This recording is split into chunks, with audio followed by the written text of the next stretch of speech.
In this video, I'm going to explain how to code a data file that was collected using Qualtrics and make it easy to analyze using SPSS. So if you collected your experiment data in Qualtrics and then opened the SPSS file, you might have found that it's difficult to see which condition each participant was assigned to.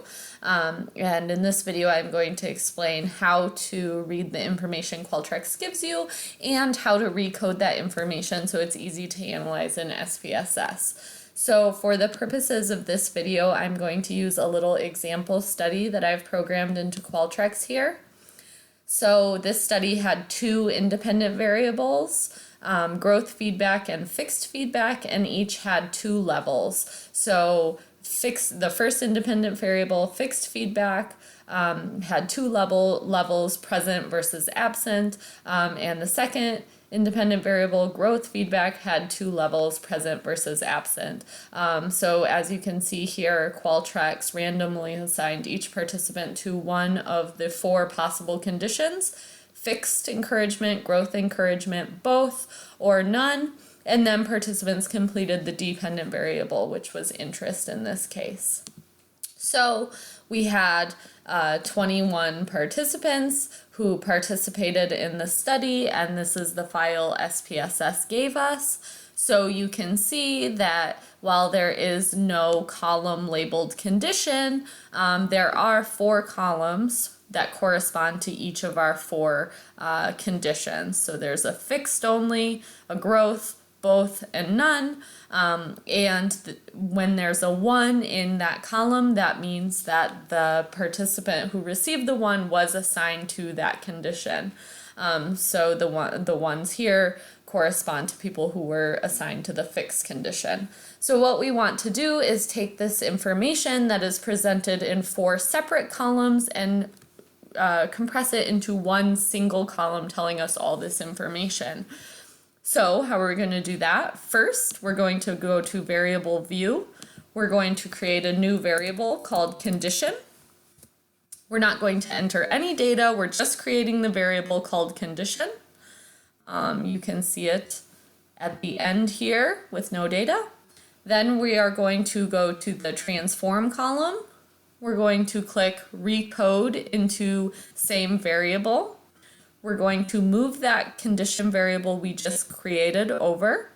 We're going to click the if variable, include if case satisfies condition, and we are going to click over fixed, which is our first condition, and click equals 1, type equals 1. Continue, old and new values, if system missing equals 1. And we're going to add that. Click continue.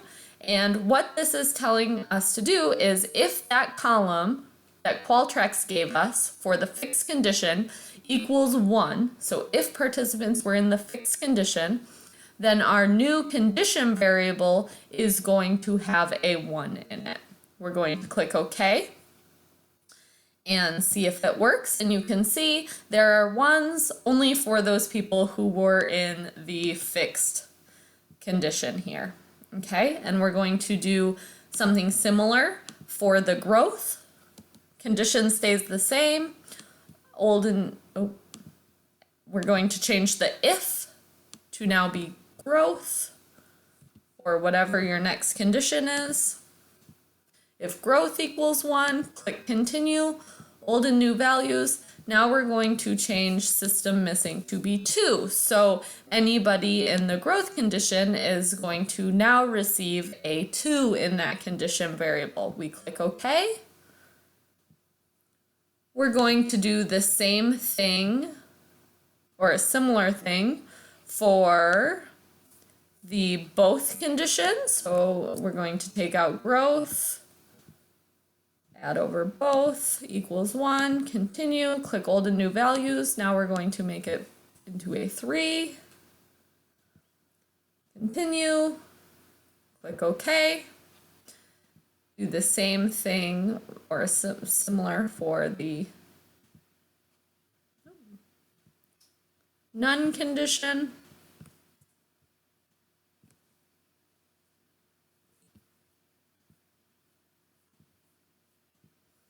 Click continue.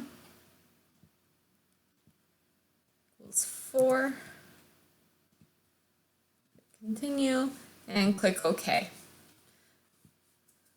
And as you can see, each condition is now corresponds to a number in this condition column. So the 1 is the fixed, 2 growth, 3 both, 4 none. So we're going to insert variable labels so that isn't confusing. 1 equals fixed, 2 equals growth, 3 equals both, 4 equals none. Click OK. And if you wanted to analyze the data with a one-way ANOVA, that would be all you need to do because you have the condition variable. But if you wanted to use 2 by 2 ANOVA, you would need to split that into the 2 separate independent variables. So how you would do that is click transform, recode into different variable,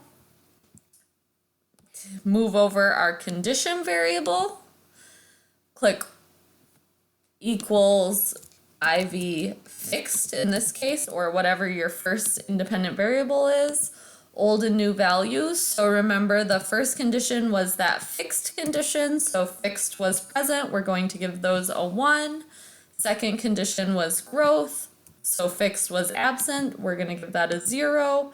3, both were present, so we're going to give that a 1. 4, neither was present, so we're going to give that a 0. Click continue and OK. And we're going to do that for the same thing for the other independent variable, which in this case is growth. And I just clear out all of these so that you don't get confused about which is which instead of changing them. So in this case, the first condition is fixed, so growth was absent. Second is growth, so growth feedback was, or encouragement was present. Third is both, so growth was present. And fourth was neither, was absent. Click continue and OK. And then we want to get those variable labels in there so we don't forget. So in this case, 0 equaled absent and 1 equaled present.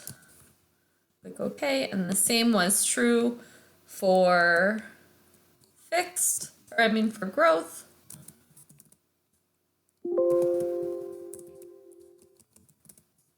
One is present. Click OK. Okay, and what you can see is that you now have the condition variable, which includes all 4 of your conditions, so you can analyze using a one-way ANOVA, and then you have 2 separate variables, one for your growth IV, present versus absent, and one for your fixed IV, present versus absent, so you could analyze that data in a cross ANOVA or a regression if you would like, which is handy to be able to do. One thing to keep in mind, everything that I've explained in this video can also be, you can also use syntax to write the code for this, but this gives you the point and click steps to be able to do this. Thanks. Good luck and happy analyzing.